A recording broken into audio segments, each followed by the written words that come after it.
Thank you sir, very very. तो ये सजनों, देखिए, यदि सफलता के उत्साह में किया गया प्रयास लगन कहलाता है, तो असफलता के बावजूद किए गए प्रयास को जुनून कहना चाहिए। यदि सफलता हमारे व्यक्तित्व को दृढ़ बनाता है, तो वहीं पर असफलता का अनुभव हमें विनम्र और सहनशील बनाता है। सफलता यदि हमें किसी चीज में सक्षम बना देती है, तो असफलता हमें लगातार और भी अच्छा बनने के लिए प्रेरित करती है। केबीसी के इस मंच पर जहां हम अक्सर ज्ञान, योग्यता, कर्मठता की बातें करते हैं, सक्षम और सफल लोगों का उदाहरण देते हैं, वहीं पर असफलता की बातों को शामिल करना हमारे दर्शकों को शायद अजीब सा लग रहा होगा। लेकिन आज जिस व्यक्तित्व को हम यहां आमंत्रित करने वाले हैं, उन्होंने इसी बात को साबित कर दिया है कि असफलता अंत नहीं है, बल्कि सफलता को प्राप्त करने का पहला कदम होता है। हर असफलता किसी न किसी सफलता का मार्गदर्शक होती है। मैं चाहता हूं कि तालियों के साथ उनका अभिनंदन किया जाए, आईपीएस अफसर श्री मनोज कुमार शर्मा जी का।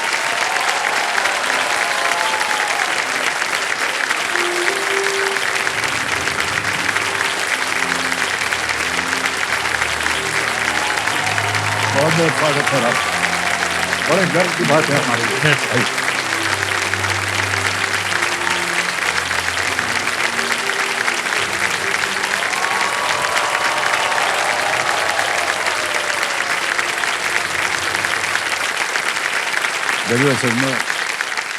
देखिए, हाल ही में एक बहुत ही प्रचलित फिल्म आई थी जिसका नाम था 12th फेल, जो आपने देखी होगी। वो फिल्म इन्हीं के जीवन पर आधारित है।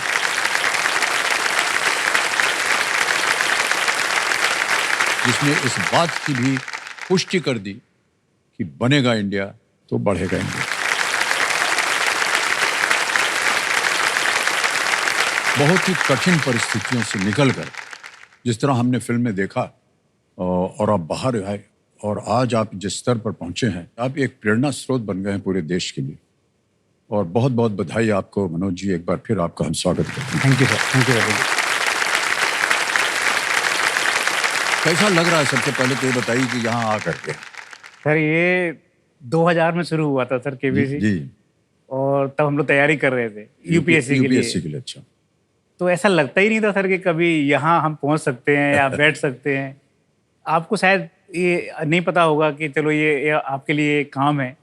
जो देश के बाहर पूरी दुनिया में लोग देख रहे हैं आपको, उनको यही नहीं पता था सब लोगों को कि जीके का कोई ऐसा शो भी बन सकता है, जनरल नॉलेज का शो बन सकता है, जो यूपीएससी के लिए, उन बच्चों के लिए जो एसएससी की तैयारी कर रहे हैं, जो अलग अलग एग्जाम की तैयारी कर रहे हैं, उनके लिए इतना काम आएगा। क्योंकि हम लोग जब मुखर्जी नगर में थे, नेहरू विहार दिल्ली में थे, तो सर ये ऐसा रहता था कि हम लोग टीवी की किसी पान की दुकान पर खड़े हैं, किसी होटल के ढाबे के सामने खड़े हैं, 9 बजे एकदम तैयार रहते थे कि ये शो आएगा। क्योंकि सर हम लोग जो तैयारी कर रहे थे उस समय कई बार ऐसा लगता था कि तैयारी पूरी हो गई, अब हमारी तो कोई दिक्कत ही नहीं है जी। और जब आपके क्वेश्चन शुरू होते थे और उसमें कोई एक टॉपिक पे हम लोगों को नहीं आता था, तब समझ में आता था तैयारी ठीक नहीं हो रही है, इसको आगे बढ़ाना है।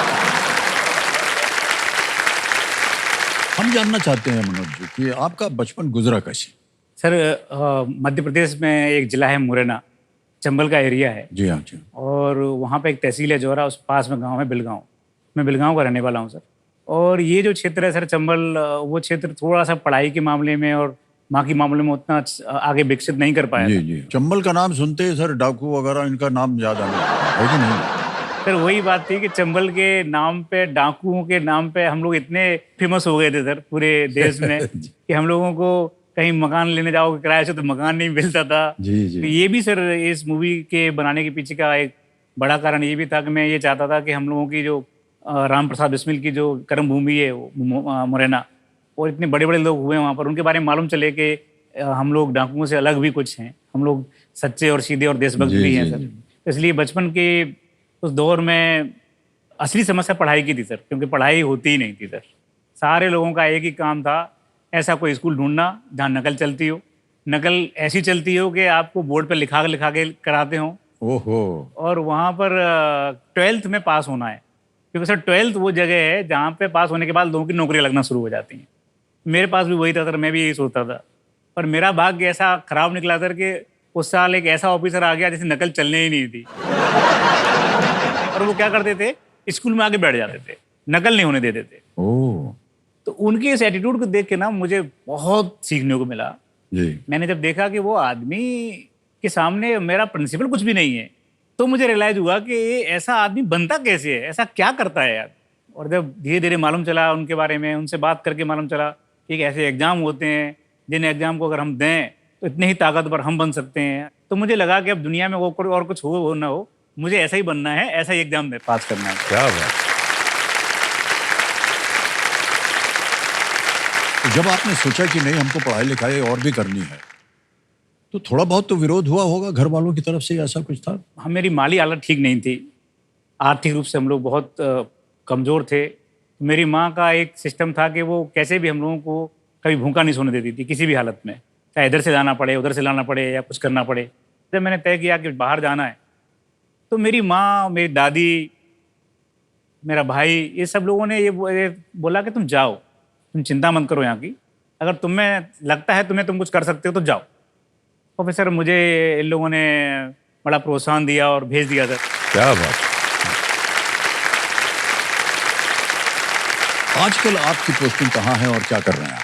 सर मैं महाराष्ट्र कैडर का IPS ऑफिसर हूँ सर, और महाराष्ट्र में अलग अलग जगह पर मैंने काम किया है। एक सर्टेन टाइम पर हम लोगों के लिए 5 साल के लिए डेपुटेशन करना बहुत अच्छा होता है करियर के लिए। तो हम लोग कभी CBI जाते हैं, कभी IB जाते हैं, BSF जाते हैं, CISF जाते हैं। तो ऐसा ही एक ऑर्गेनाइजेशन है सर, CISF, ये केंद्रीय औद्योगिक सुरक्षा बल है सर। तो इसमें मैं अभी IG हूँ सर, इंस्पेक्टर जनरल हूँ। वाह क्या बात। कहाँ से शुरुआत हुई आपकी मनोज जी, और आज आप इंस्पेक्टर जनरल की अवधि पे आप बैठे हुए हैं। बहुत बहुत बधाई आपको, बहुत बहुत बधाई। कंपेनियन के रूप में आज आप परिवार के सदस्यों को लाए हैं। मैं चाहता हूं उनका स्वागत किया जाए। सबसे पहले कि माताश्री आई हुई हैं, प्रणाम करता हूं आपको, और आपकी पत्नी भी आई हुई हैं श्रद्धा जी, प्रणाम, और उनके सुपुत्र भी आए हुए हैं, मानस शायद आपका नाम है। प्रणाम, बहुत बहुत स्वागत, तालियों के साथ इनका स्वागत करना चाहिए। तो मनोज जी के खेल को अपना समर्थन देने के लिए आज देखिए यहाँ पर एक और विशेष अतिथि का आगमन हो रहा है। बहुत ही कम समय में अपनी उत्कृष्ट अभिनय कला से इन्होंने हर वर्ग के प्रशंसकों का दिल जीत लिया है। बहुत ही गुणी, प्रतिभाशाली युवा कलाकार और अभिनेता विक्रांत मैसी। विक्रांत मैसी जी का अभिनंदन और स्वागत।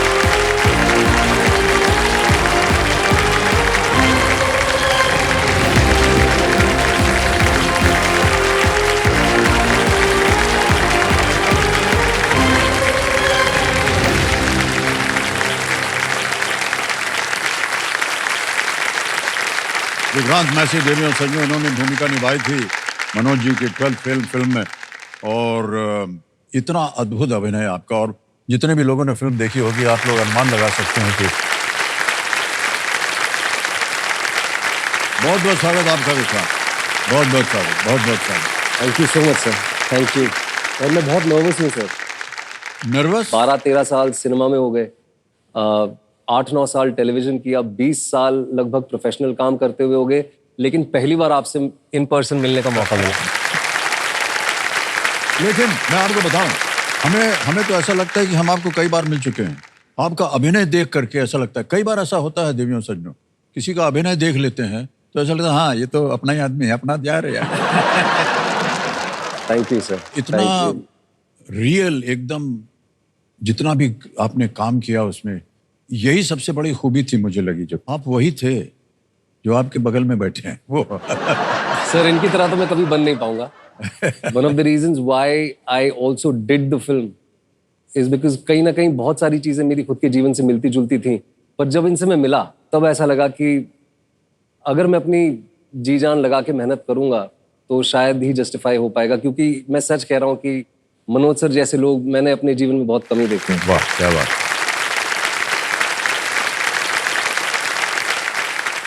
चलिए खेल को आरंभ करते हैं, और जो खेल के कुछ नियम है वो इस समय हम आपको बता देते हैं। एक एक करके प्रश्न आएंगे आपके सामने, उसके सामने जो धनराशि लिखी है सही उत्तर दे करके आप वो धनराशि जीत सकते हैं। 3 लाइफलाइन रखी हुई है आपकी। पहली लाइफलाइन है ऑडियंस पोल, दूसरी लाइफलाइन है वीडियो कॉल अ फ्रेंड, तीसरी lifeline double dip. Let's play Kaun Banega Crorepati.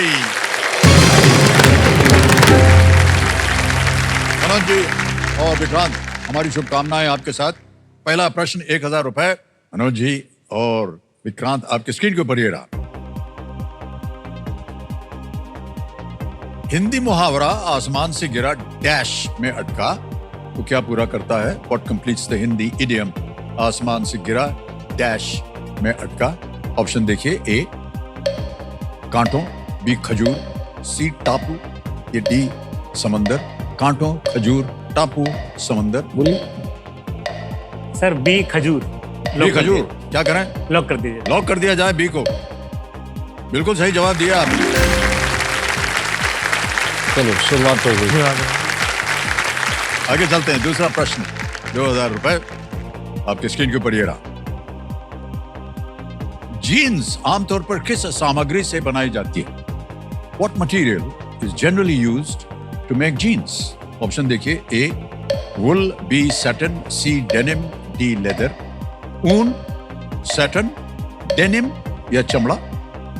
Sir C denim को लॉक कर दिया जाए। जी, सी कह रहे हैं डेनिम, इस पे ताला लगाया जाए। वाह, बिल्कुल सही उत्तर दिया आपने। 2000 जीत गया।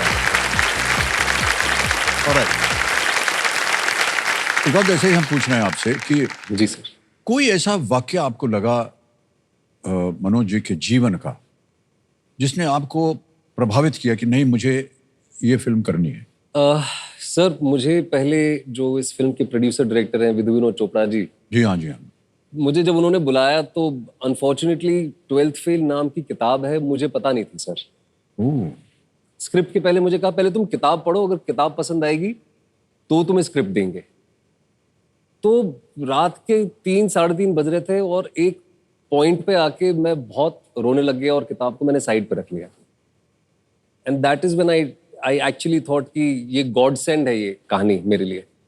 फिल्म में आपने देखा होगा कि मनोज के पिताजी मनोज से पहली बार आटा चक्की पे आके मिलते हैं, जी हाँ। और वहां पे एक बेटा पिता बन जाता है और एक पिता बेटा बन जाता है, जिसे रोल रिवर्सल कहते हैं। मेरी खुद की पर्सनल लाइफ से बहुत रेजोनेट किया, क्योंकि मेरी खुद की लाइफ में एक ऐसा वक्त आया था जब मैं आई एम 37 पर मैं 20-21 साल से ऑलरेडी काम कर रहा हूँ सर, प्रोफेशनली। ओह, तो जब 17 की उम्र हुई और जब पिताजी के कंधे थोड़े से झुके हुए देखे और जब ऐसा लगा कि शायद भार थोड़ा बढ़ रहा है और थोड़ी जिम्मेदारी लेनी होगी, तो पहली और आखिरी बार आई थिंक मेरे फादर ने और मैंने दिल खोल के बात की थी। मुझे कुछ पैसों की ज़रूरत थी, 10,000 रुपये मुझे चाहिए थे। हमने उनका दफ्तर भी कभी देखा नहीं था सर, कि पता था कि अंधेरी में कहीं पे है, भवंस कॉलेज के पीछे। तो अर्जेंसी में उन्होंने मुझे ऑफिस बुलाया अपने। तो जब मैं ऑफिस गया उनके, तब मैंने देखा कि उनके पास एक प्रॉपर डेस्क भी नहीं है, ओह, सिर्फ एक टेबल है और एक प्लास्टिक की कुर्सी लगा के रखी हुई है वहां पे। बगल में उनके एस्ट्रे पड़ी हुई थी और वो पूरी भरी हुई थी सर। उनकी आंखें लाल थीं, बहुत परेशान लग रहे थे। पैसे तो मैंने ले लिए, पैसे लेके मैं घर की तरफ निकला, जहां जाना था वहां निकला। लेकिन रात को जब वो घर आए, तब मैंने उनसे कहा कि ये क्या कर रहे हैं आप, मतलब आप अपनी सेहत का ख्याल क्यों नहीं रख रहे हैं? And you look very disturbed, is everything all right? तो हम एक 1 रूम किचन में रहते थे, 1 बेडरूम हॉल में रहते थे। तो पापा ने कहा कि चल नीचे चलते हैं वॉक करने। तो जब हम नीचे गए थे तो पहली बार हमारी दिल खोल के बात हुई थी।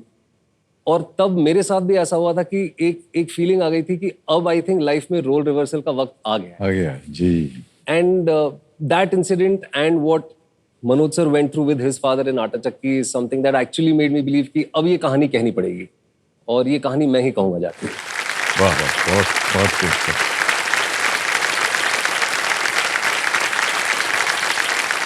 जो आपके निर्देशक है जिनके बारे में आपने बताया था, विनोद के बारे में, जी सर।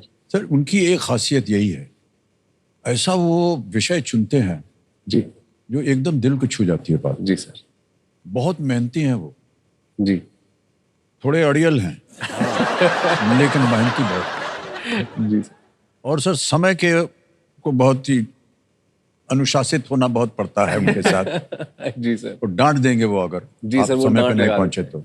जी सर। एक हम फिल्म कर रहे थे उनके साथ, तो रात को काफी देर हो गई, 2-3 बजे रात तक काम खत्म हुआ, तो जाने लगे तो उन्होंने कहा हाँ अमित कल सुबह 6 बजे ऑन सेट। मैंने कहा यार पागल हो गया यार, 3 बजे रात को छोड़ोगे, 6 बजे कैसे आएंगे? नहीं नहीं आना है। तो 6:10 पे हम पहुंचे, पूरे यूनिट के सामने उसने डांट दिया, you are late by 10 minutes. पर वो इतना वो इमर्स रहते हैं बहुत अपनी पैशनेट फिल्म, है सर, बहुत पैशनेट। बहुत passionate। एक छोटा एनेक्डोट में ये एक जी, जी, सितार जी। सितार को लेके मैं बताना चाहूंगा। आर.डी. बर्मन जी के साथ उनका बहुत खास रिश्ता रहा है। 1942 लव स्टोरी में जी हाँ। म्यूजिक दिया उन्होंने। जब 12th फेल के लिए म्यूजिक हम बना रहे थे तो हमने एक्चुअली सिर्फ 4 ही इंस्ट्रूमेंट्स यूज किए पूरे बैकग्राउंड में। तो लगभग सर 4 महीने 5 महीने जो शांतनु मोहित्रो है, जो म्यूजिक डायरेक्टर है, वो सितार के लिए उन्होंने उनको इतना परेशान किया कि ये सितार साउंड नहीं कर रहा है राइट। बंगाल से सितार मंगाया, ओहो, जो भी मुंबई में अवेलेबल था वो सब कराया, कह रहे थे अभी भी साउंड नहीं कर रहा है राइट।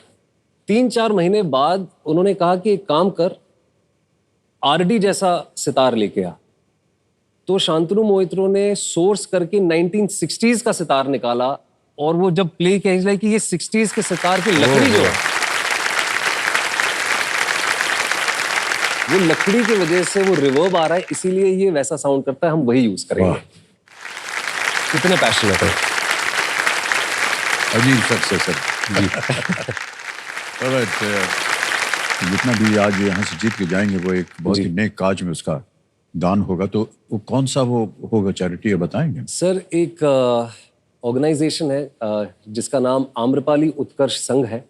उस ऑर्गेनाइजेशन के बारे में मुझे एक्चुअली मनोज सर से ही पता चला। सर तो एक्चुअली ये नागपुर का ऑर्गेनाइजेशन है, हाँ, और ये एक ऐसा ऑर्गेनाइजेशन है जो पिछले 40 साल से एक राम इंगोले नाम के व्यक्ति हैं, जो कि उन बच्चों को, जो प्रोस्टिट्यूट वाले बच्चे हैं, उन बच्चों को जो खदान में, गिट्टी खदान में काम करते हैं, उन बच्चों को जिनके माता पिता नहीं अनाथ हैं, उन बच्चों को अपने पास रखते हैं सर। उन्होंने विमलाश्रम नाम की एक जगह बनाई है सर, और वो उन बच्चों को अपना नाम देते हैं। किसी का नाम अगर आलोक है, आलोक राम इंगोले, इस तरह से नाम देते हैं सर, और उसके बाद पूरी लाइफ उनको अर्जित करते हैं। वाह क्या बात है सर।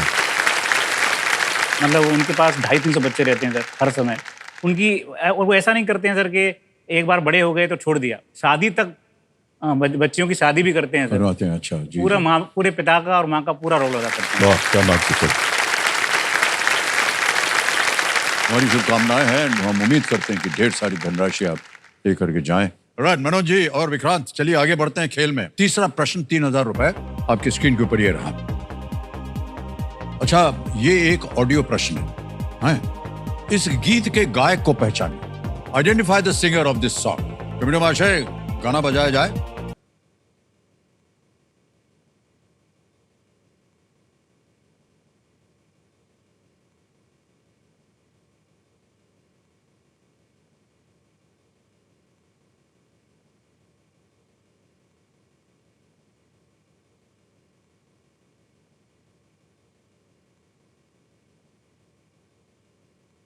अब आपके सामने ऑप्शन रखता हूं। ए सुखविंदर सिंह, बी कुमार सानू, सी बाबुल सुप्रियो, डी उदित नारायण।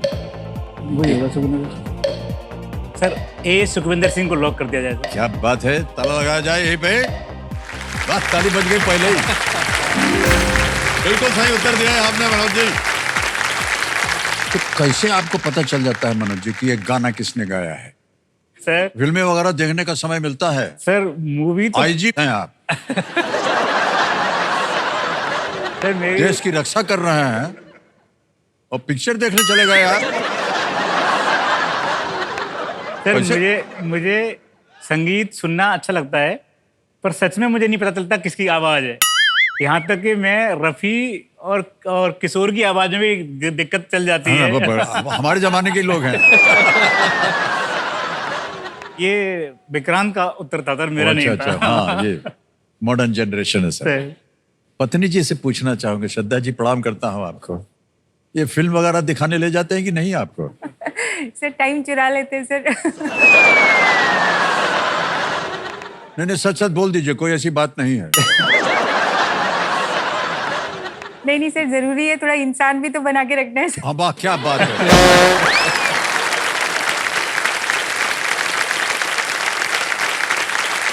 आगे चलते हैं खेल में। मनोज जी, चौथा प्रश्न 5,000 रुपए आपके स्क्रीन के ऊपर अब ये रहा। पनीर बनाने में नींबू के रस की कौन सी प्रकृति सहायक होती है? What property of lemon juice helps in the preparation of paneer? A. Alkalinity. B. Fragrance. C. Color. या D. Acidity. क्षारीय A. B. यही रहेगा। गंध. C. रंग.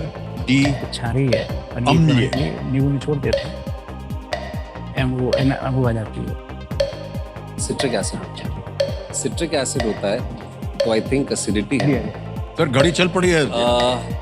ठीक है सर डी एसिडिटी को लॉक कर दिया जाए सर। डी पे ताल लगाने के लिए कह रहा है। बिल्कुल सही जवाब दिया, बच गए भाई साहब आप।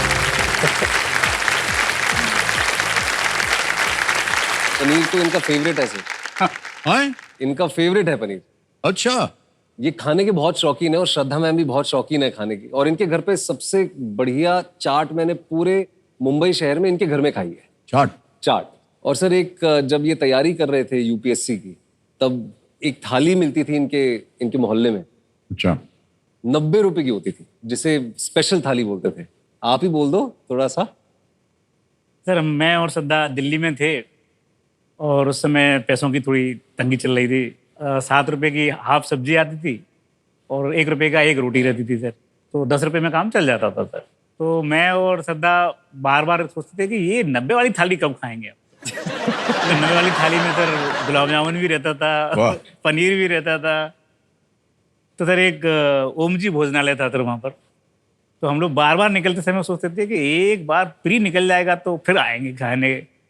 फिर कभी लगता था कि नहीं, इस बार नहीं हो पाएगा, क्योंकि दिल्ली के टाइम पे और तैयारी के टाइम पे मेरे लिए सबसे बड़ी समस्या थी कि जिंदा कैसे रहा जाए, कैसे आप टाइम काटें। क्योंकि सर सुबह से रात तक का जो 24 घंटे है उसमें से सिर्फ एक बार खाने का मौका मिलता था।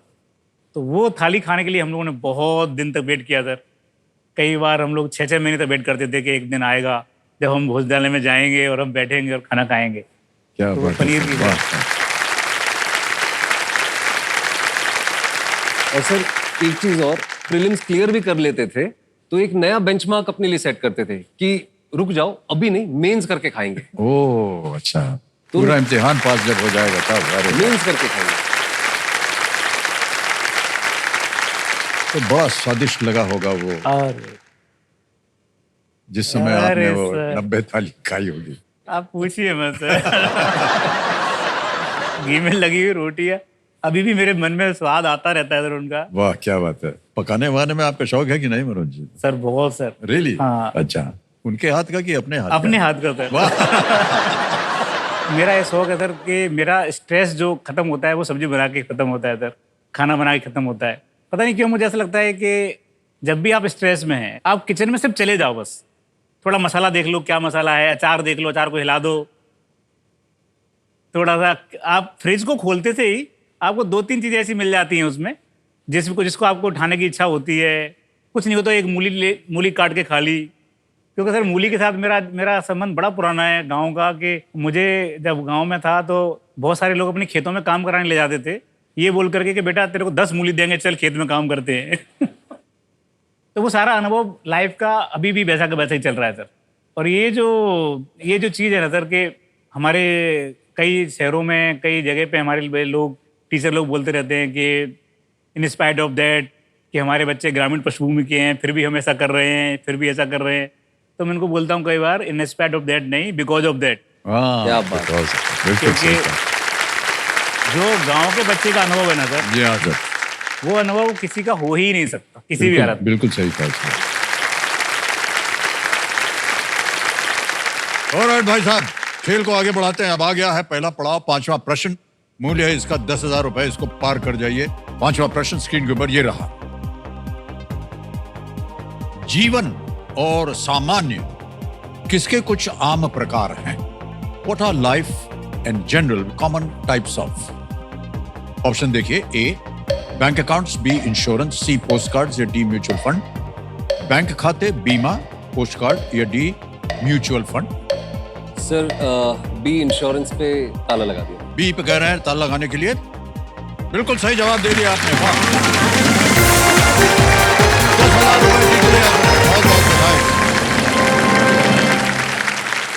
और मानव अभी एक और बाजा बजेगा यहाँ पर, आपको बताते थे। ये है निर्देश सुपर सवाल का, आपको बताते हैं सुपर सवाल का समय। सुपर सवाल क्या है मैं आपको बता दूं। एक प्रश्न आएंगे कंप्यूटर जी के द्वारा आपकी स्क्रीन पर, उसके कोई ऑप्शन नहीं, कोई विकल्प नहीं मिलेंगे, समय की कोई पाबंदी नहीं होगी, आपको उसको उत्तर देना होगा। तो कंप्यूटर जी सुपर सवाल जो है वो मनोज जी और विक्रांत के लिए पेश किया जाए।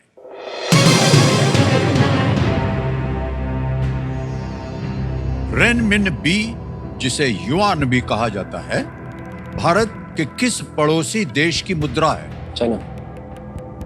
Renminbi, also known as yuan, is the currency of which neighboring country of India? Yuan. Sir, I think the answer is China. China कह रहे हैं कंप्यूटर महाशय, इसको ताला लगाया जाए। चीन बिल्कुल सही जवाब है। Well played, sir. China is the right answer. Yuan वहीं से है। और इसका आपने सही उत्तर दे दिया, तो मैंने आपसे कहा था कि आपके पास अब आ जाएगा एक अवसर, जी सर। जिसको कहते हैं सुपर शक्ति। सुपर शक्ति क्या है सर? इसका नाम है दुगनास्त्र।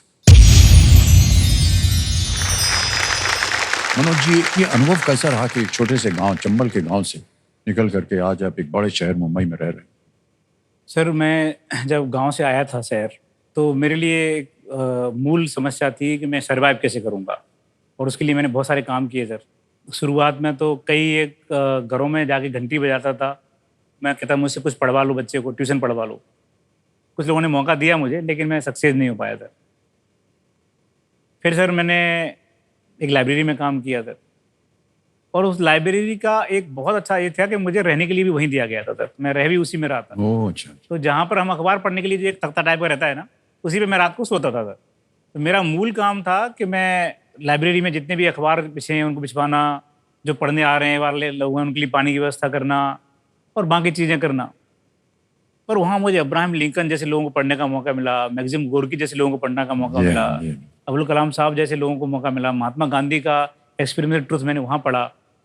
तो उसमें से मुझे एक बात ज़रूर समझ में आई कि इस दुनिया में कोई भी आदमी ऐसा नहीं है जो सेल्फ मेड हो और खुद उसने संघर्ष नहीं किया हो। कोई भी आदमी ऐसा। बिल्कुल सही कहा आपने। क्योंकि गांव से आया था तो मैं बोलना नहीं जानता था, भाषण देना नहीं जानता था, और वहाँ पर सारे कवि सम्मेलन होता था।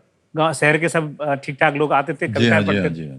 मेरी बड़ी इच्छा रहती थी कि मेरी भी कविता कोई पढ़ ले, पर वहाँ मेरा काम चूँकि पानी देने वाला और समोसा लाने वाला व्यक्ति का था, तो उनको किसी को लगता नहीं था कि मुझे कुछ आता होगा। तो उनके जाने के बाद जब वो चले जाते थे तो मैं किवाड़ बंद करता था, और उसके बाद वो माइक बंद करता था, और मैं आराम से घंटों बोलता था सर। कोई सामने नहीं रहता था, पर मुझे बोलने की इच्छा थी कि मैं बोलूँ, मैं एक्सप्रेस हूँ, अपने आप को बताऊँ कि मैं भी कर सकता हूँ। फिर सर कुछ ऐसी परिस्थिति बनी कि मुझे लाइब्रेरी छोड़नी पड़ी, क्योंकि जो वहाँ के जो संचालक थे उनको लगता था कि रद्दी बद्दी बेचने में कुछ पैसे मैं ज़्यादा ले लेता हूँ और देता कम हूँ। तो मुझे लगा कि मेरा स्वाभिमान की रक्षा नहीं हो रही है सर। मैंने अपने जीवन में सर एक खास सिद्धांत बनाए, उनमें से एक सिद्धांत ये भी है कि चाहे कुछ भी हो जाए, आपने शायद सुना भी होगा सर, कंचन बरसें भी, हाँ यस, ता करना चाहिए जहाँ पर आपका स्वाभिमान नहीं हो, इज्जत नहीं हो। तो स्वाभिमान के कारण मुझे छोड़ना पड़ा सर वो। और वो जब मैंने वो छोड़ा तो फिर सर आटा चक्की में काम करने का मिला सर। आटा चक्की में काम करने के टाइम पे मुझे हमेशा लगता था कि शायद ये आवाज़ मेरे कानों में जो गूंज रही है चक्की की, वो मेरी ज़िंदगी की नियति तो नहीं है, मैं यहीं तो नहीं दब जाऊंगा कहीं। एक चीज़ सर मैंने जरूर सीखी थी, रोना किसी के सामने नहीं है, किसी के सामने हाथ नहीं फैलाने, और हर समय मेरे दिमाग में रहता था हो जाएगा, मैनेज कर लूँगा, चीज़ें होती रहती हैं। और सर इतने सालों के बाद अभी मैं बहुत जगह काम कर चुका, देश के सब बड़े लोगों से मिल चुका था, मैंने एक चीज़ देखी सर, जो जितना बड़ा आदमी है उतना ही सीधा, सरल और सहज है। जो थोड़ा ईगोइस्टिक है या वो जो आपसे ठीक से बात नहीं कर रहा है, वो बेसिकली वो खुद कमजोर है। जो आदमी अंदर से भरा हुआ है वो झुक के बात करता है। मैंने सर देखा है सर बड़े लोगों को आपके लिए चाय बनाते हुए, आपके लिए पानी लाते हुए, और वो कोई बड़ी बात नहीं करते सर। तो बेसिकली जो आदमी सादगी से रह सकता है, सिंपल तरीके से रह सकता है, वही बहुत हाई जाता है। और ये बात मेरे दिमाग में बैठ गई थी सर। और इसीलिए मैंने अपने जीवन में इसको उतारा है सर। वाह, बहुत ये- अच्छी बात सर, बहुत अच्छी। एक फिल्म आई थी 12th फेल, जो कि मनोज कुमार जी के जीवनी के ऊपर आधारित थी और विक्रांत ने इनकी भूमिका निभाई थी उस फिल्म में और अद्भुत काम किया आपने विक्रांत को। Thank you. और बहुत बहुत बधाई आप दोनों को एक बार फिर हमारे मनोज जी का जो जीवन रहा है वो बहुत ही संघर्षपूर्ण रहा। बोलने का इनको बहुत शौक था मनोज जी को, कविता पाठ भी ये करते थे, लेकिन अवसर नहीं मिला इनको कभी उस कविता को सुनाने का। मान्यवर, आज बहुत बढ़िया अवसर है और कोई भी किवाड़ विवाड़ बंद नहीं होगा यहाँ पर। पूरा देश जो है देख रहा है आपको और यहाँ की जनता भी सुनेगी आपको। देखिए, और हम आग्रह करेंगे हाथ जोड़ करके कि एक कवि के नाते आप एक कविता अपना हमारे सामने अवश्य सुनाएं। मैं कुछ कविताएं अपनी माँ के लिए लिखता था सर, वाह। क्योंकि माँ ने सर मेरा साथ कभी नहीं छोड़ा। वो कभी बताती ही नहीं थी कि वो कष्ट में है। कभी भी कुछ भी हो जाए वो हमेशा कहती थी सब ठीक चल रहा है, आप कोई चिंता मत कर। क्योंकि उसको हमेशा लगता था कि मैं जीतूंगा, उसको हमेशा लगता था कि मैं वर्दी पहनूंगा, उसको हमेशा लगता था कि कभी ना कभी मैं उसकी सपने पूरे करूंगा। तो माँ चाहे वो दूध बेच के करे या किसी से लेकर करे, वो अपने घर को चलाती थी। मुझे याद है सर कि एक बार मेरी माँ ने मेरे लिए कुछ सोने के सर उनके कुछ झुमके थे सर, तो उन्होंने वो गिरवी रख दिए। मैं लगातार कोशिश करता रहा कि इनको कैसे छुड़ाऊं, कैसे छुड़ाऊं, कैसे वापस लाऊं। तो उसमें मैंने एक कविता लिखी थी। अगर आप मुझे परमिशन सर देंगे तो। अवश्य, मैं चाहूंगा मान्यवर कि आप यहाँ आए ताकि अच्छी तरह से आपको हमारी जनता देख सके इस जगह।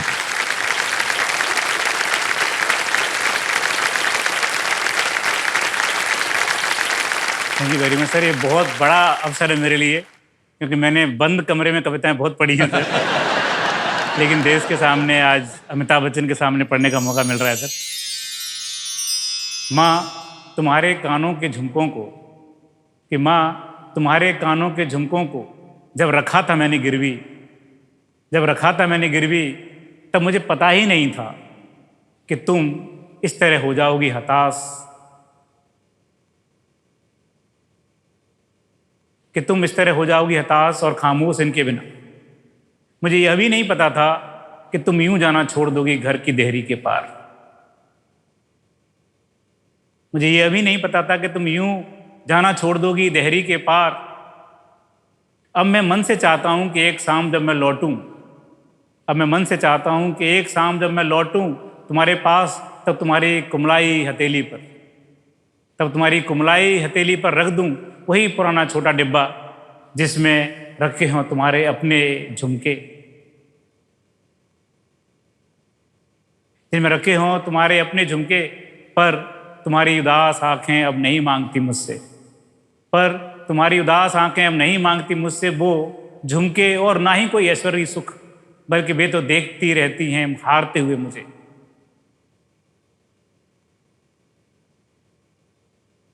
बार बार हार रहा था सर मैं, बार बार हार रहा था, हर बार हार रहा था मैं, बल्कि वे तो देखती रहती हैं हारते हुए मुझे, इस आशा में कि कभी तो जीतूंगा मैं। बहुत बहुत धन्यवाद, बहुत बहुत धन्यवाद।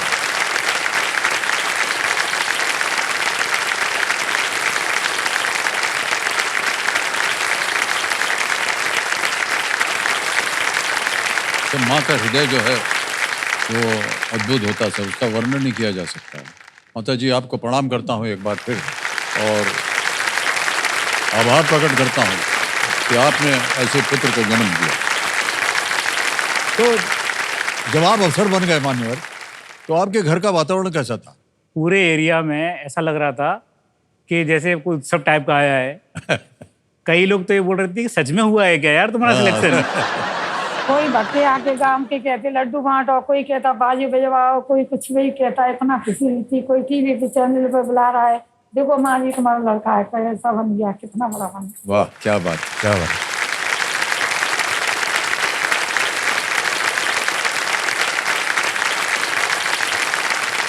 पूरे खेल के दौरान पहली दफा माता जी को हंसते हुए देखा है।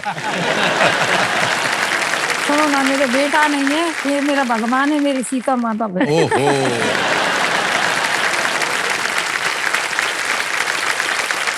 अरे ये कहाँ ही लग जाएगा ना, कहाँ का तो दुख उसका है, खून इसका आता है इसका। इतना मेरा ख्याल रखते हैं। बहुत बहुत धन्यवाद, बहुत बहुत धन्यवाद। खेल को आगे बढ़ाते हैं। छठा प्रश्न आ रहा है, 20,000 रुपए। छठा प्रश्न आपके स्क्रीन के ऊपर ये रहा।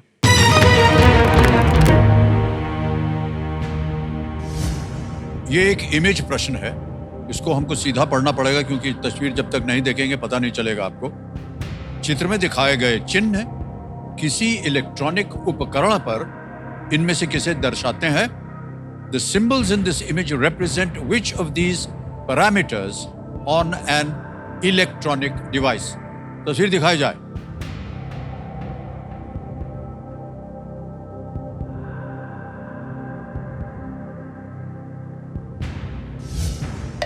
देख लिया sir? Alright. A playback speed, B volume, C screen brightness, D processor speed, playback गति, Screen volume, brightness. C screen की चमक, D प्रोसेसर की गति। स्क्रीन ब्राइटनेस क्या करें? कर दें लॉक? सर सी स्क्रीन ब्राइटनेस को लॉक कर दिया जाए। सी कह रहे हैं ताला लगाने के लिए। सही जवाब दिया आपने 20,000 हमारे क्यूरियस दर्शकों के लिए हम बताना चाहेंगे कि इसकी रोशनी अगर कम हो आपके लैपटॉप की या कंप्यूटर की तो इसको दाबते रहिए, ब्राइट हो जाता है। ऑलराइट, इसी तरह आपका आगे का खेल भी ब्राइट हो, हमारी शुभकामनाएं हैं आपके साथ। Thank you. सातवां प्रश्न आ रहा है, 40,000 रुपए मिल सकते हैं इसके लिए, और वो प्रश्न ये रहा आपके स्क्रीन के ऊपर।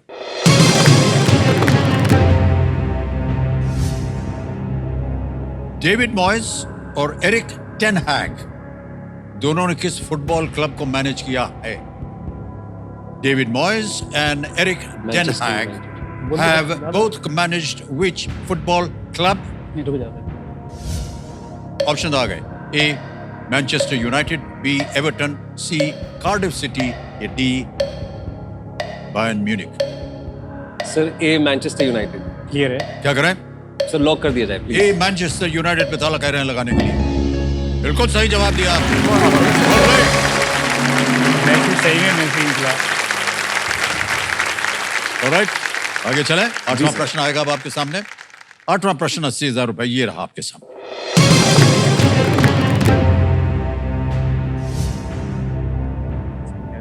किस विरासत संरचनाओं का जश्न मनाने वाले भारत के पहले उत्सव का उद्घाटन 2023 में गोवा के फोर्ट अग्वाडा में किया गया था? India's first festival celebrating what kind of heritage structures was inaugurated in 2023 at Fort Aguada, Goa?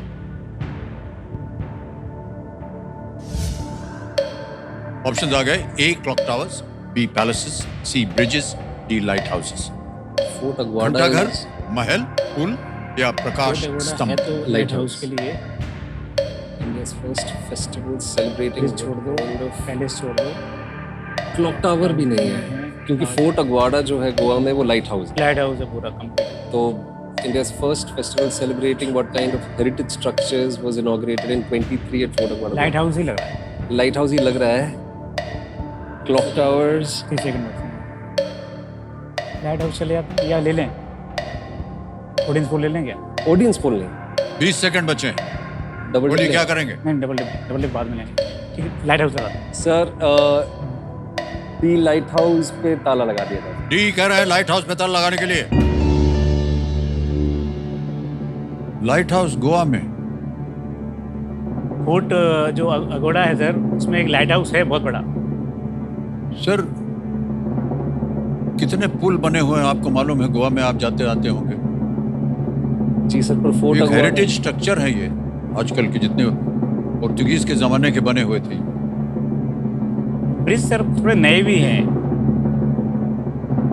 Light house बहुत पुराना है सर ये, क्योंकि ये 2023 की बात हो रही है। हाँ, क्योंकि वास्को डी गामा में जब आया था। अच्छा चलिए, निराश नहीं करते हैं, सही उत्तर हो गया। सर आप डरा देते हैं सर, बहुत डर गए थे सर हम आप लोग। डरा देते हैं। लाइट हाउसेज जो हैं वो रात को जहाज़ों को नेविगेट करने के लिए एक सुविधा बना दी हुई है। ये महोत्सव light house heritage tourism right sir. इसके नाम से जाना जाता है। उसको बढ़ावा देने के लिए भारत सरकार ने ये जो अभियान है ये इसका एक हिस्सा बना है। अब ये लाइट हाउसेज की बात हो रही है मनोज जी। जी सर। तो हमारे यहाँ तो जो लाइट हाउस हो कहते हैं हम दिवाली के अवसर पर हम हाँ। दिए वगैरह जलाते हैं। जी सर। और कई बार हमने देखा है मान्यवर कि जो पुलिस वगैरह में काम करते हैं उनके लिए दिवाली जो है वो कैसे मनाई जाती होगी, क्योंकि अगर उनकी ड्यूटी का समय आ गया तो क्या बीतती होगी उनके पास, तो फिर वो दिवाली मनाने का समय नहीं मिलता होगा। सर पुलिस वाला कोई त्योहार नहीं मना पाता सर, मैंने आज तक कोई दिवाली नहीं मनाई है। अरे, really? रियली हम लोगों को ट्रेनिंग से ही सिखाया जाता है सर कि अब खाकी आपने पहन ली एक बार तो आपका ना कोई धर्म रहा, ना कोई जाति रही, ना कोई भाषा रहा, ना ही कोई आपके खुद के शौक रहे। आपको ये पूरा जीवन एक तरह से देश के नाम करना पड़ता है सर। जब भी कोई त्योहार आता है तब हम लोगों को बोला जाता है कि तुम बाद में मना लेना। ऐसा नहीं है कि सर नहीं मनाते हम। पुलिस का बेस्ट त्योहार होली है सर। वो आपका गाना चलता रहता है रंग बरसे वाला। तो वो होली हम लोग क्या करते हैं सर कि जब खत्म हो जाती है होली फिर हम पुलिस ग्राउंड में इकट्ठा होते हैं और फिर हम होली बनाते हैं। बढ़िया होली मनाते हैं हम, पर हम लोग उन दिनों को नहीं कर पाते जिन दिनों में त्योहार होता है। एक चीज मैं जरूर बोलना चाहता हूँ सर, हमारे देश में बहुत पुलिस है, पुलिस के लोग हैं, पर सर इनकी पीड़ा इतनी ज़्यादा है, इतना ज़्यादा मेहनत करते हैं सर ये लोग। ड्यूटी का पता ही नहीं है, 12 घंटे 24 घंटे 3-3 दिन घर नहीं जा रहे हैं सर। कोरोना में सर तो हमारे लोग रोड पे थे सर, पूरी टाइम रोड पे, सब लोग अंदर थे, लेकिन वही टाइम था जब हम बता सकते थे कि देश के लोगों को कि हम हैं, चिंता मत करो। इसलिए मैंने जितने भी मेरे साथ के लोग थे उन सबको बोला कि ये वर्दी का कर्ज उतारने का टाइम है। वर्दी जब आदमी पहनता है ना सर तो बड़ा जज्बा होता है। पहली बार जब वर्दी पहनता है ना इंसान तो बहुत अलग फीलिंग आती है सर। वो एक ऐसी फीलिंग है जिसमें कि आप रोते हैं लगातार, आपको डर लगता है कि ये हो क्या रहा है, सच में सपना पूरा हो रहा है क्या। ये नौकरी नहीं है सर। ये नौकरी कोई बोलता है कि पैसे की, सैलरी की, सैलरी तो आपको ये मानिए कि आप इसके लिए मिल रही है कि आप घर चला सकें। बेसिकली ये सोशल चेंजर हैं सर, ये समाज में परिवर्तन लाने वाले लोग हैं। और वो हम लोग जब शपथ लेके बाहर निकलते हैं तो एक लाइन लिखी रहती है, पहला कदम राष्ट्र की सुरक्षा के लिए, राष्ट्र की सेवा के लिए सर।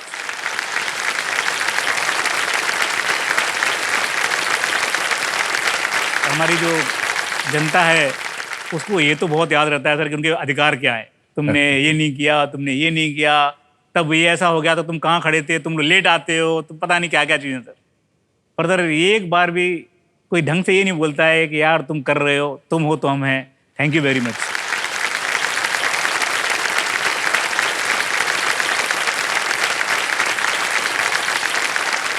सर आज न केवल आपके सामने बल्कि पूरी जनता जितनी है पुलिस की, उनको हम हाथ जोड़ कर बोलते हैं बहुत बहुत धन्यवाद आप सब।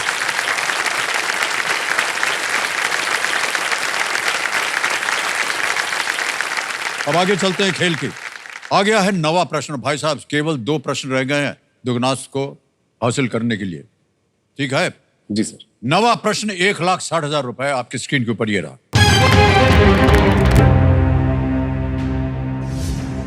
भारतीय मूल के वैभव राम कलावन 2020 से किस देश के राष्ट्रपति हैं? वैभव Ram कलावन, a person of Indian origin, has served as the president of which country from 2020? आ गए विकल्प, A Mauritius, B Fiji, C Seychelles या D बारबाडोस। देखिए श्योर नहीं है, मॉरिशस और सेशल्स में से लग रहा है। सेशल्स नहीं होगा, मॉरिशस या फिजी, मॉरिशस या फिजी दोनों में से। मॉरिशस ले लेते हैं, लाइफलाइन ले लें, ऑडियंस को ले लेते हैं। दुगनास तक चले जाएगा। नहीं, कोई बात चलेगा, कोई बात नहीं। श्योर? हाँ। 30 सेकंड है अभी। नहीं कोई नहीं, मुझे लगता नहीं कि क्लियर हो पाएगा वो। मॉरिशस और फिजी में फंसे रहे हैं। मॉरिशस ही लग रहा है, बट कोई नहीं सर, हम लाइफलाइन लें। सर लाइफलाइन ले लेते हैं। लाइफलाइन ले लीजिए। शांत हो जाइए टिकटिकी जी। तीनों लाइफलाइन जीवे थे, कौन सी लीजिएगा? Sir audience poll. Audience audience poll को अंकित कर दिया जाए। ऑडियंस बारी आ गई आपकी और आपका समय शुरू होता है अब।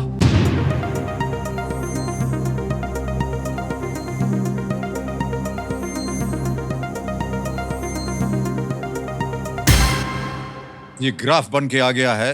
सी सेशल्स को सबसे ज्यादा प्रतिशत दिया गया है, 51% ए को 24, बी को 18 और डी को 7। Go with sir the Janata audience? के साथ जाएंगे सर। जनता के साथ जाएंगे। जी, सर। Alright. अधिकतर जनता बोल रही है सी। क्या करें, जल्दी जी सर, बोलिए। सी शेल्स को लॉक कर दिया जाए। सी पे थल लगाया जाए।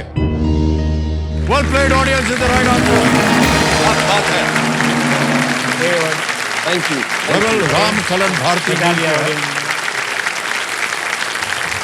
उनके परदादा जो थे वो बिहार से थे, ओह, राम कलावन जी। सेशल्स हिंद महासागर में एक छोटा सा द्वीप है। अब रह गया है आखिरी प्रश्न है, दुगनास्त को हासिल करने के लिए। यहां पर एक और चेतावनी दे रहे हैं आपको कि इस एक मौके पर चांस मत लीजिएगा, क्योंकि ये मौका आपको एक ही बार मिलेगा। यहां अगर आप गलत हो गए तो नीचे गिर जाएंगे आप 10,000 पे। हम नहीं चाहते हैं कि ऐसा हो, क्योंकि जिस नेक काज के लिए आप आज खेल रहे हैं, हम चाहते हैं कि ज्यादा से ज्यादा धनराशि वहां जाए। 10वां प्रश्न, 3,20,000 रुपए आपके स्क्रीन के ऊपर ये रहा।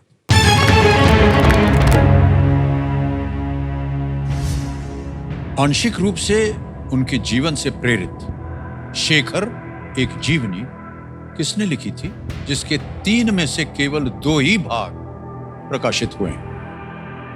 हाँ बिल्कुल, दब गया। आपको मिल गया है दुगनी राशि जीतने का एक मौका। बदर बट्टू दब गया है। Inspired partly by his own life, who wrote the novel Shekhar एक जीवनी, of which only 2 out of 3 parts were published। और ये रहे ऑप्शंस आपके सामने। ए अज्ञे, बी नागार्जुन, सी सुमन, डी दिनकर। अज्ञे जी, नागार्जुन जी, सुमन जी या दिनकर जी? ए अज्ञे। ए अज्ञे पे ताला लगाने के लिए कह रहा है मनोज कुमार जी। वाह क्या बात है, बिल्कुल सही जवाब।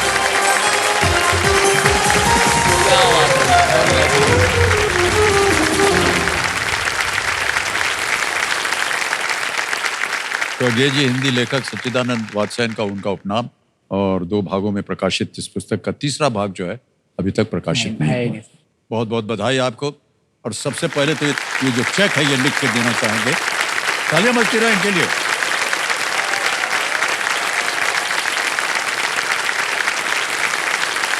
सर ये आपकी जो संस्था है उसके लिए 3,20,000 मिल गया है, और अब जो बोनस आपने जीता है वो इसी का दुगना है, 3,20,000। और वो बोनस भी हम यहाँ पर अभी ट्रांसफर किए देते हैं। सही जगह इस्तेमाल। ये डिजिटली ट्रांसफर होता है। यहाँ पर आपके संस्था का नाम आ गया, अकाउंट नंबर आ गया, ट्रांसफर नाउ दबाएंगे और फिर इसी वक्त आपके बैंक अकाउंट में पहुंच गया। बहुत बहुत बधाई आपको मानिए। Thank you sir. सर एक छोटी सी घटना है, अब इतना उनके बारे में बोले हैं, वो आ गए हैं वीडियो कॉल पे। अच्छा जी। तो विदु विनोद चोपड़ा जिन्होंने निर्देशन किया है इस फिल्म 12th फेल का, वो हमारे साथ वीडियो पे हैं। वीडियो लगाया जाए उनका कंप्यूटर महाशय।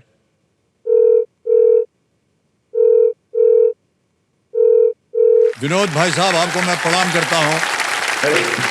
और अमिताभ बच्चन बोल रहा हूँ मैं, कौन बनेगा करोड़पति के। जानता हूँ सर। और आपके 2 महान व्यक्ति जो आपकी फिल्म है 12th फेल, हमारे सामने बैठे हुए हैं, मनोज कुमार जी और विक्रांत मैसी। विनोद बहुत बहुत धन्यवाद आपका, सही मानों में। और हमने आपकी बातें की यहाँ पर, ज्यादातर तारीफ की, एक आध जगह हमने थोड़ा सा गलत भी पूछने वाला था कि थोड़ा गलत भी बोल दिया, तो उसके लिए हम क्षमा चाहते हैं। बट रियली विनोद, बहुत बहुत बधाई आपको। Thank you so much. मैं सिर्फ एक ही बात कहना चाहूंगा जो मैंने मनोज से एक्चुअली कही थी और विक्रांत को भी कही थी, और जिन लोगों ने ये फिल्म देखी, कि ये फिल्म जो है, इसमें हमने कैप्शन पे लिखा था अमित कि based on A true story and inspired by a million true stories. वाह क्या बात। तो ये जो कहानी है ये इन दोनों की तो है ही है, ये कुछ हद तक मेरी भी है। आप अगर, मैं I know you very well, कुछ हद तक आपकी भी है। तो पॉइंट ये कि ये हम सब की कहानी है, जो छोटे शहरों से आए हैं, जिन्होंने स्ट्रगल किया है और जिन्होंने अपना रास्ता जो है ऑनेस्टी का, उसको नहीं छोड़ा। बहुत बहुत धन्यवाद। बहुत अच्छी बात कही आप, बहुत अच्छी बात। I would want to share an anecdote on 12th fail about Vinod sir. हाँ हाँ जैसे आपने कहा कि ये वो कुछ चीजें करते हैं जो कोई नहीं करता. जी जी 12th फेल जब सक्सेसफुल हो गई, ब्लॉकबस्टर हो गई, जो अचीव करना था उससे कहीं ज्यादा अचीव कर लिया. सर यूनिट के हर एक मेंबर को जो उनकी रेम्यूनरेशन थी एज अ बोनस दी गई है. वाह क्या बात. अरे अमिताभ को तो मैंने रोल्स रॉयस कार दे दी थी जब मेरे पास तेरे वो थी मारुति सुजुकी वैन. मेरी माँ ने कहा मुझे, अरे तू पागल हो गया, लंबू को क्या दे दिया, रोल्स रॉयस खुद सुजुकी में घूम रहा है. रिमेम्बर अमिताभ लवली जबरदस्त day. Thank you so much Vinod, बहुत बहुत धन्यवाद सर. एक बार विनोद चोपड़ा के लिए तालियां बजाएं. सर मैं इसमें एक बात कहना चाहूंगा. लो ये नई हमने लिखी है जीरो से रीस्टार्ट, उसमें 2 लाइन है. वो कहता है चल अपने बचपन से मिलते हैं, चल भोलेपन से फिर मिलते हैं, मिलजुल के सीटी मारेंगे, यारों को गले लगा लेंगे, जो बचा खुचा है टिफिन में मिलजुल कर सारे खा लेंगे. जो आज नहीं कल मरना है, किस बात से इतना डरना है. So honestly I strongly believe we should all stay together and stay happy. Thank you so much. Thank bye. Sir इनके दिल के अंदर जो बात होती है ना, एकदम मुंह फट है. ये बोल देंगे. ऑलराइट, ध्यान आ जाए आपका अब खेल की ओर. मान्यवर 10 प्रश्नों का सही उत्तर दे करके बोनस भी आपने जीत लिया है. अब यहां पर आता है सुपर संदूक. सर सुपर संदूक क्या है आपको बता दें. 90 सेकंड्स के अंदर एक एक करके प्रश्न आएंगे आपके सामने और आपको उसका उत्तर देते जाना पड़ेगा. उसमें विकल्प भी आते हैं. तैयार हो जाइए. रेडी कमेटी महाशय, लेट्स प्ले सुपर संदूक.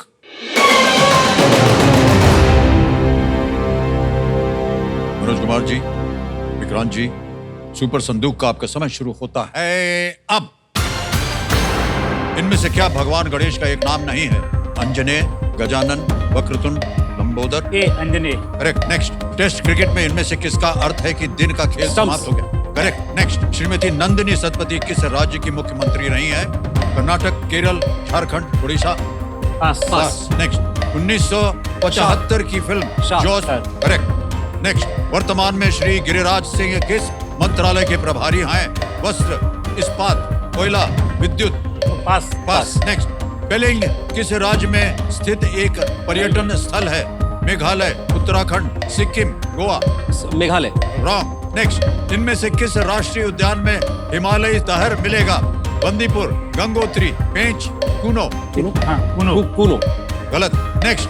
महापुरुष शंकर देव ने किस नृत्य को लोकप्रिय बनाया था. सत्रिया, मोहिनीअट्टम, छाऊ. यशगान. गलत. नेक्स्ट. माइक्रोस्कोपियम और फिनिक्स इनमें से किसके नाम है. Oh my goodness. सर समय निकल गया, कोई बात नहीं. समाप्त हो गया और केवल 3 प्रश्नों का सही उत्तर हुआ है आपका. 30,000 रुपए आप जीतते हैं.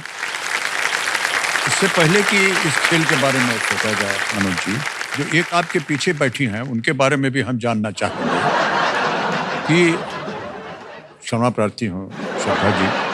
मान्यवर ये जो आपका इम्तिहान था, इसके लिए कितनी तैयारी की आपने. सर मैं जब दिल्ली आया था, पहली बार मुझे किसी ऐसी लड़की से मुलाकात हो रही थी जिसका नाम भी श्रद्धा था और मन में भी श्रद्धा हो रही थी. अरे वाह क्या बात है. और मैंने जब पूछा कहाँ के रहने वाली हो, तो इन्होंने कहा कि उत्तरांचल सर पहाड़ों वाला बिल्कुल, जी जगह, और शुरू से ही आकर्षित करता था मुझे पहाड़.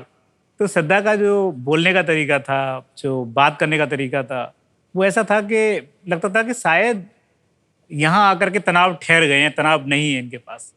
जैसे सर मुझे याद है कि हमारे जहाँ हम पढ़ते थे वहाँ पे एक बच्चे का, जो काम करने वाला बच्चा था, उसके पैर में चोट लग गई थी, तो बहुत खून वून आया था. तो श्रद्धा दौड़ के गई अपने हॉस्टल में, फिर वहाँ से कॉटन कपड़े लेके आई, पट्टी करी, ये किया. मुझे लगा कि यार ये लड़की तो बड़ी अच्छी दिख रही है, ठीक दिख रही है. पाँव कट जाएगा तो काम सुविधा आएगी. प्राप्त होगी. फिर सर श्रद्धा का एक और वो था कि वो मेरे बारे में जानना चाहती थी. और मेरा सर ये था कि मैं बचपन से बहुत शुरुआत से डायरियाँ लिख रहा था. मैं ये सोच के डायरी लिखता था कि कभी तो कोई पढ़ेगा इनको, कभी तो कोई ना कोई आएगा लाइफ में जो मुझ में इंटरेस्ट लेगा और पढ़ेगा. श्रद्धा को जब मैंने डायरियाँ कुछ पेज सुनाए तो बहुत रुचि से पढ़ी इन्होंने, बहुत समझा। तो सर फिर मैंने प्रयास शुरू किए, जिसमें मैं श्रद्धा के लिए रोज़ खाना ले जाना शुरू किया। ओहो, मैं बस एक ही बात बताना चाहता था कि मुझसे बेहतर कोई नहीं है दुनिया में। अच्छा। हाँ, और इसलिए मैं बताता रहता था मुझे खाना बनाना भी आता है, मुझे ये भी आता है, मुझे ये भी आता है, मुझे ये भी आता है। लेकिन श्रद्धा मानती नहीं थी सर, इतनी आसानी से पिघलते नहीं हैं। तो श्रद्धा की तरफ से सर ये रहता था कि इस मुद्दे बात नहीं करेंगे, पढ़ाई करो। फिर सर कुछ दोस्तों का हो गया सिलेक्शन और हमारा नहीं हुआ, तो हम दुखी रहते थे, परेशान रहते थे। आखिरी अटेम्प्ट रह गया और मुझे लगा कि शायद हम कुछ नहीं कर पाऊंगा। तो श्रद्धा ने मुझे बोला कि अगर तुम्हारे अंदर ताकत है तो तुम करने की कोशिश करो, और मैं बोल रही हूँ करो, क्योंकि तुम नहीं करोगे तो तुम्हारे प्रति और समाज के प्रति बेईमानी है। और अगर फिर भी लगता है कि तुम नहीं कर पाओगे तो छोड़ दो, इतना टेंशन मत लो जितना तुम ले रहे। मेरी तबीयत खराब हो गई थी बीच में सर। फिर मैंने श्रद्धा से कहा कि एक बार तुम हाँ कर दो तो फिर मैं दुनिया पलट दूंगा। वाह,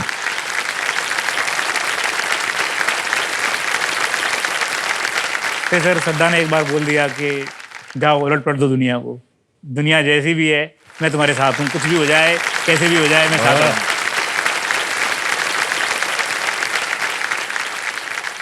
उसके बाद मैं 15 घंटे 16 घंटे 17 घंटे पढ़ता था सर। श्रद्धा ने मेरे लिए तय करके रखा कि इतना पढ़ के रखोगे तुम, इतना पढ़ोगे, इतना करके आऊँगी मैं, इतना सुनूंगी। तब तक श्रद्धा का सिलेक्शन भी हो गया सर, वो डिप्टी कलेक्टर बन गई। और उसके डिप्टी कलेक्टर बनने के बाद बहुत कॉन्फिडेंस आया मुझे भी कि मेरा भी हो सकता है। मेरे ग्रुप में जितने भी लोग थे, सारे लोग जो पढ़ाई करते थे, उनमें पहला व्यक्ति मैं था सर जो अल्टीमेटली आखिरकार सिलेक्ट हुआ because of Shraddha only sir. वाह, श्रद्धा क्या बात है। अच्छा श्रद्धा जी, जितना कुछ उन्होंने कहा है वो सही है या गलत? इसे बिल्कुल सही मान लीजिए सर। तो सही है। मनोज का सर जो व्यक्तित्व था, आई थिंक मैं जब भी मनोज को देखा मुझे अद्भुत लगता था सर, अद्भुत एकदम। मतलब जिसको ये नहीं पता कि कल के खाने का क्या होने वाला है, कपड़े कहाँ से आने वाले हैं, उसका सपना बड़ा साफ उसके दिमाग में था, कभी कोई कंफ्यूजन नहीं। और आज भी सर इतना ज़्यादा जैसे टफ चीज़ें चलती है या ये सब होता है, तो मनोज की ज़िंदगी में ये कभी नहीं है कि उसने ऐसा कर दिया होता तो ऐसा होता, या तुमने ऐसा नहीं किया तो ऐसा नहीं हुआ, तुम ऐसा कर देती तो ये था। तो वो कुछ है ही नहीं, इतना क्लियर एकदम स्ट्रेट फॉरवर्ड एक रास्ता है, और इतना अजब सा एक आत्मविश्वास है, एक ऐसी मुस्कुराहट है। तो that is amazing I think. क्या बात है मानिए। आप दोनों का वैवाहिक जीवन जो है वो आगे भी इसी तरह सफलतापूर्वक करता है। बहुत बहुत बधाई। और मान्यवर, अब आपका दृश्य जो है वो बदल जाए, थोड़ा सा आ जाए खेल के ऊपर। सर देखिए 2 लाइफलाइन बची हुई है अभी भी आपके, और आएगा 11वां प्रश्न आपके सामने। इसके लिए मिल सकते हैं आपको 6,40,000 रुपए। खेलिएगा जरूर, क्योंकि लिस्ट रिस्क वाला होता है कि अगर मान लीजिए गलत हो भी गया तो कुछ खोएंगे नहीं आप। ये रहा अगला प्रश्न। ये एक इमेज है, एक चित्र दिखाया जाएगा, उसके ऊपर ये निर्भर है। चित्र में दिख रही मूर्ति में दर्शाए गए व्यक्ति ने इनमें से किसके विरुद्ध लड़ाई लड़ी थी? The person depicted in the image is best known for his fight against which of these? पहले आप चित्र देखिए, दिखाया जाए। ये देख लिया? Yes sir. अब आपके सामने विकल्प रखता हूं मैं। ए वाटर पोल्यूशन, बी फैसिज्म, सी न्यूक्लियर टेस्टिंग, या डी स्लेवरी। जल प्रदूषण, फांसीवाद, परमाणु परीक्षण, या दास्ता। सर इसमें हम डी के साथ जाएंगे, दास्ता। ओके। ये अब्राहम लिंकन की मूर्ति है, और इन्होंने दास्ता के विरोध में बहुत बड़ी लड़ाई लड़ी है। क्या करें? लॉक कर लगा दो। दें? कर दिया जाए। डी स्लेवरी पे ताला लगा जाए। बिल्कुल सही जवाब दिया आपने। यार प्रश्नों का सही उत्तर हो गया। 6,40,000 रुपए। ये लिंकन मेमोरियल, ये एक मूर्ति बनी हुई है, वॉशिंगटन डीसी में है ये, और ये अमेरिका के 16वें राष्ट्रपति थे इब्राहिम लिंकन। उनके सम्मान में ये मनाया गया था, और जब स्लेवरी के विरुद्ध सिविल वॉर हुआ तो लिंकन वहाँ के राष्ट्रपति थे। ऑलराइट, अब आ गया है अगला प्रश्न। इसके लिए मिल सकते हैं 12,50,000 रुपए। यह है 12वां प्रश्न। 12वां प्रश्न 12,50 आपकी स्क्रीन के ऊपर अब ये रहा। लॉर्ड लुई माउंटबैटन की उपाधि डैश के प्रथम अर्ल माउंटबैटन के रिक्त स्थान में क्या आएगा? What fills in the blank in this title of Lord Louis Mountbatten? First, Earl Mountbatten of Dash. जगह का नाम होगा। ऑप्शन देखिए। A. Ceylon. B. Burma. C. Siam. D. India. First, Earl Mountbatten of Dash. Is it A. Ceylon? Is it B. Burma? Is it C. Siam? D. India. ये जो earl Mountbatten है वो कहाँ का है? Earl Mountbatten, first earl Mountbatten.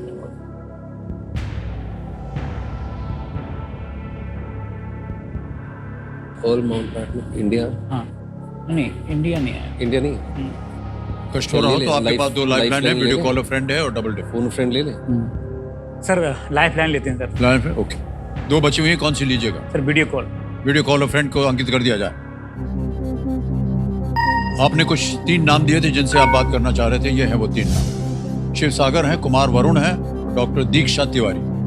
Sir Shiv सागर। शिव सागर जी, okay. Shiv सागर जी को video call लगाया जाए। कंप्यूटर जी, ये आपके मित्र हैं, आपके साथ काम कर रहे हैं, मित्र हैं आपके, ओके। शिव सागर जी प्रणाम करता हूँ, अमिताभ बच्चन बोल रहा हूँ, कौन बनेगा करोड़पति से। हमारे सामने आपके मित्र मनोज कुमार जी बैठे हैं। जी सर। मनोज कुमार जी एक प्रश्न पढ़ेंगे, तैयार है? तैयार है। ओके मनोज जी, आपका समय शुरू होता है अब। शिव, लॉर्ड लुइस माउंटबेटन जो थे वो फर्स्ट अर्ल माउंटबेटन कहाँ के थे? First earl Mountbatten Ceylon, Burma, SIAM, India.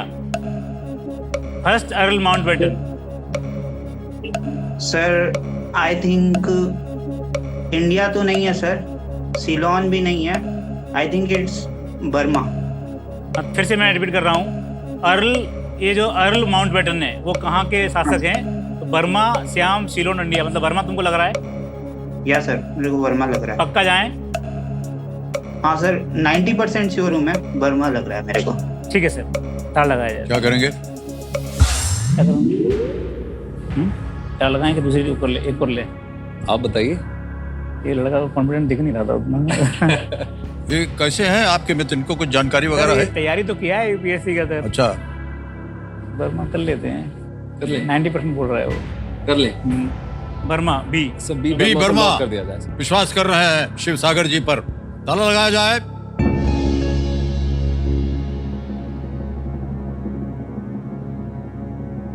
ये क्या होता है?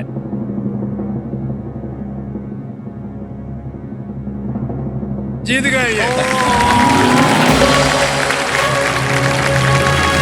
Thank you Shiv, thank you so much. Thank you Shiv, thank you. 12,50,000 रुपया जीत लिया है।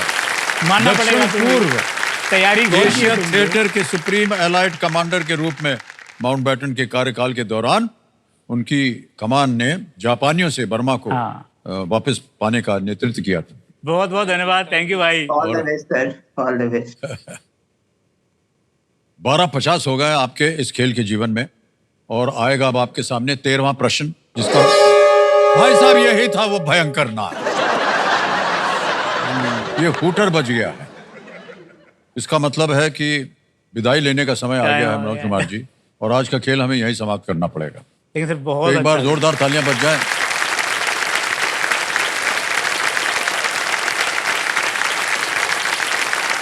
ये जो 12,50 साहब आपने जीते हैं, इनको हम डिजिटली ट्रांसफर कर देंगे आपके इस अकाउंट में।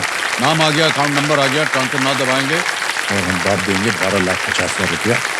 ट्रांसफर नाउ चलिए, मान्यवर पहुंच गया है आपके बैंक अकाउंट में। इस संस्था को 12,50,000 रुपये बिल्कुल जल्दी, आसान और सेफ तरीके से। बहुत बहुत बधाई आप दोनों को। Thank you.